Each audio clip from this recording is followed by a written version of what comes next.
So you probably clicked on this video reading the title thinking, what do you mean you became a vampire in Grounded? Well, pretty much, I beat the entire game and every single boss using only lifesteal and no heals. These smoothies and these meals, gone. Not allowed. So I pretty much cannot heal if I'm not already full HP. So if I'm half HP, I'm not allowed to use any meals or cooked foods or any smoothies or anything like that. If I'm full HP, I'm allowed to drink smoothies that give me buffs, sticky smoothies that is, so pretty much liquid rage, the hyper stamina, max HP, anything like that. And with those rules set in stone, onto the video. Of course the game is set in medium mode and Hoops as the character. Of course you start in the kit box, get some materials from the yard, scan the materials and make yourself the pebble axe. And now go out and find a mosquito, then realize they only spawn when you turn in one super chip. Then I backtrack, make a workbench and make the pebble hammer, as well as the torch and the hole and clover set. Go ahead and kill the mice that are on the spacer cables and activate the spacer. Now over near the oak tree, get yourself some acorn shells, and with those shells make yourself the acorn shovel. Now time to dig up some grubs and get their hide, and revive Burgle to start the story. Purchase a smithing station in your shop and make the weevil shield. Now set up a base and chuck everything in inventory inside the chest. After that, over to the hedge we go. But before that, we go to the 4-leaf clover, get some brittle materials as well as a Coup de Grace mutation, and over near the hedge you get the compliance badge, the most crucial trinket needed for the lifesteal run. What it does, it pretty much makes me heal every single time I perfect block, but I take more damage. Inside the hedge lab, take out spires and collect the password pieces, then input the passwords into the computer and get your first super chip, as well as your very first super disc. Now it's time to make your way into this little cave and get the rotten red ant club and some berry chunks, and I mean a lot of berry chunks. You will need these berry chunks for the ladybug armor set. Speaking of ladybugs, we need to kill some ladybugs for their pods, and now we got the entire ladybug set. And the set bonus makes us occasionally heal after blocking attacks, which is really useful. Now with the brittle marble you collected, upgrade your armor set a little bit. Make the insect axe as well as the mosquito needle, and upgrade your mosquito needle as this is the only way we'll be able to heal by attacking enemies. Now go out and kill a wolf spider and collect its parts, and sadly we're one spider venom short for the spider fang dagger. And with that, make yourself the gas mask and then go kill a stink bug, and with its parts you can make the insect hammer. Now you can go around and collect every single mega milk molar and regular milk molar in the lower yard. Make sure to pick up the broodmelon BLT and go around and collect even more megas and regular milk molars. After you've done that, you should get tier 1 of Natural Explorer, and now it's time to spend all the milk molars you've just collected. Being able to use Natural Explorer in this run compared to my last run which I wasn't allowed is so good. It literally saved me about an hour and a half of just running around the yard. Time to kill a bombardier beetle and get way too many parts just from one drop, and now it's time to go into the haze. And for some reason I got this weird glitch where my gas mask just, the textures glitched out and it turned into Hoops' yoga pants for some reason. So I tried to switch it back and forth and that didn't work, so I was just permanently stuck with pink hair now. Off to the haze lab we go. Inside, flip the switch and then fight the infected ladybug. Now I fought her about 15 times now, so it's no real challenge for me. As a reward you get another super chip and another duper disc. And on that super chip you are now able to craft ovens, but not yet, we needed ever charcoal chunks. Now make the spider fang dagger, kill some underwater bugs and use their parts to make some scuba gear. Activate all 3 of the breakers in the pond to gain access to the pond lab. Now run past every single robot, and now you got your second last super chip and your last duper disc. Go out and collect some more milk molars and kill a wolf spider, granting tier 2 of Mithridism and also tier 2 of Cardiofan. Now head over to this built over grill and get yourself some charcoal chunks. And then team up on this black ox beetle, getting its parts which we need for the tier 3 black ox hammer. At the termite den, kill the termite soldiers and get their termite chompers which we would use for the termite axe. Now jump on top of the termite nest, get some spicy shards and ice cap mints. And venture away to the black ant lab and kill the assistant manager. Killing him, you get the assistant manager keycard. And just like that, you collected all the super chips. You can now use the keycard to get into the sandbox lab and get the burgle chip. Underneath the sandbox, kill an antlion guarding all these salt shards, which you would need salt shards for an elemental weapon. Head back to Burgle and give him all your chips, and now purchase all the tier 2 upgrades in his shop, as well as also grabbing the zipper. Now upgrade your entire ladybug armor set down the sleek path, which increases your healing. Time to cook up some spicy globs, and attempt to kill some wasps, but get out on like 5 HP. Looks like you'll need some more upgrades, so get yourself some more milk molars, and increase your healing and your max health. And then build a zipline going up to the upper yard, and kill some ticks for their tick fangs, as well as collecting some pinecone pieces. Into the stump lab, get yourself the mantis boss recipe and the stump burgle chip and a bunch of sour lumps. Over at Wendell Scabby, break open the back, chuck in the replacement scab fuse and turn it on, as well as collecting some toenails. We will need the toenails for the embiggening cocktail and a boss recipe. Now go to the undershed and go find Wendell Tully. I then got stopped by his black widow, but it wasn't too much of a challenge. And deeper in the lab, you now fight the Mance, the best boss fight in the entire game. After you kill him, you now have access to talk to Wendell Tully, so talk to him and grab the grilled science. Then make your way back to Burgle and give him the stump chip, and then I'll get all the tier 3 upgrades. I then duplicate all the pieces that I would need for the embiggening cocktail, and then upgrade my ladybug armor to almost max level. I then made the tick blade, which is pretty much the best for this run as it has a lifesteal effect on it, and I upgraded one of them down the salty path and another down the spicy path. I also made myself the fire ant shield, and with the spicy tick blade in hand, I went and killed the hedge broodmother, skipping out and giving me 3 out of the 5 broodmother chunks which I needed. Underneath the molten castle, I spoke to Wendell Tully and he unlocked the door for me. Inside I got the infected broodmother boss recipe and fought Director Schmector. Killing him gets you the good ending to the game, as well as the corporate kickback mutation. This mutation makes it that every time I block, there's a 5% chance that I get a massive lifesteal bonus. I went ahead and duplicated all the broodmother chunks I needed, and now I had 5 for the mantis kebab. Fighting the mantis, she didn't really want to attack me, and instead she pounced me when I was low HP, resulting in my first death of the run. On my second attempt, she tried to pounce away, but I said nah,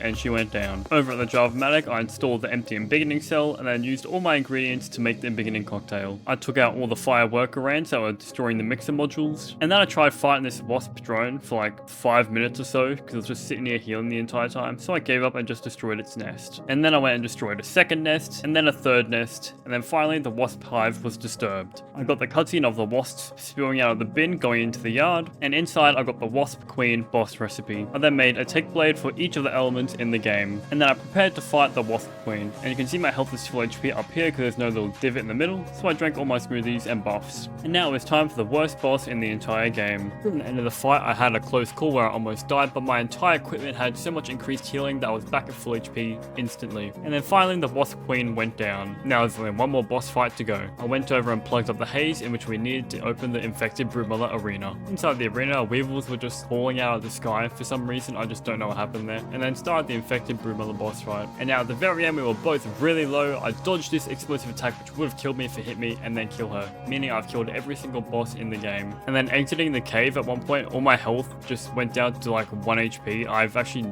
no idea what just happened here. I then went out and did a mixer, getting stage 1 of guard dog, which I'll use in the final defense. It then clicked that all my milk model was somehow reset, yet on the ASL they all were still maxed out and pretty much, so I have no idea what happened here. Probably the Grounded devs nerfing me mid-game. And here is my minimal effort of the final defense. And then during the final defense I did die, but I'm not counting this because it was a bug and my milk models and max health were all gone. And after a reset, my max health and stamina were all back to normal. And then it was time for blood, sweat and tears to defend all the mixer modules. And just like that, the embiggening cocktail was finally complete. I then picked up the filled embiggening cell and ran all the way back home. I then placed the filled embiggening cell in the spacer and then turned it on and went home. And that was the end of the lifesteal challenge. And this is the end of the video. Thank you guys for watching. If you guys have any ideas or challenge runs you'd like me to do, please leave them below in the comments. If not, that's completely fine. And I'll see you guys in the next one.